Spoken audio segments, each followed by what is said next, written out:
Η καρδιά της Μακεδονίας χτύπησε χθες στο Παρίσι. Η χθεσινή ημέρα για το Μουσείο του Λούβρου ήταν ιδιαίτερα σημαντική, καθώς εγκαινιάστηκε η έκθεση «Αρχαία Μακεδονία» στο Βασίλειο του Μεγάλου Αλεξάνδρου.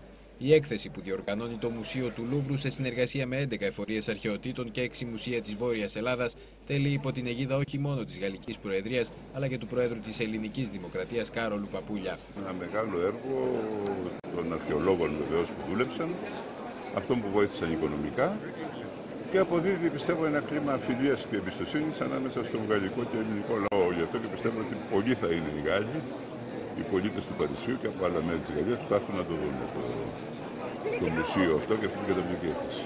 Η έκθεση, η μοναδική έκθεση, στο όλον και όχι σε τμήματα, να μπορέσει να παρουσιαστεί και σε άλλες μεγάλες πόλεις του κόσμου.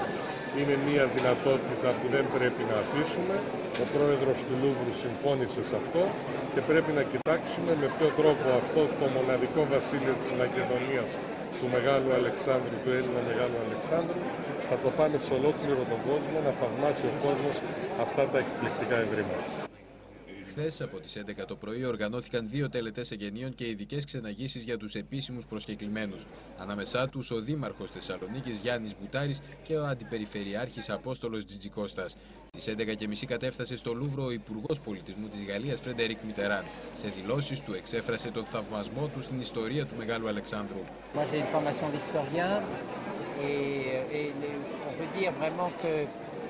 L'extraordinaire aventure d'Alexandre a tellement compté pour l'humanité, mais aussi pour la Macédoine, puisqu'elle a fait connaître l'art macédonien, qu'elle a hellénisé le monde, et que nous vivons autant sur le souvenir de la Grèce antique que sur le souvenir de la Grèce hellénistique, et de la période hellénistique. Et cette période hellénistique, on la doit bien évidemment à Alexandre. Την τελευταία στιγμή ακυρώθηκε η παρουσία του Νικολά Σαρκοζή λόγω του ότι είναι ετοιμόγενη η σύζυγός του Κάρλα Μπρούνι. Η προετοιμασία της έκθεσης είχε αρχίσει από πέρυσι. Οι διερευνητικές επισκέψεις της Διευθύντριας του Τμήματος Ελληνικών και Ρωμαϊκών Αρχαιοτήτων του Λούβρου, Σοφή Ντεσάμ, ξεκίνησαν το 2003.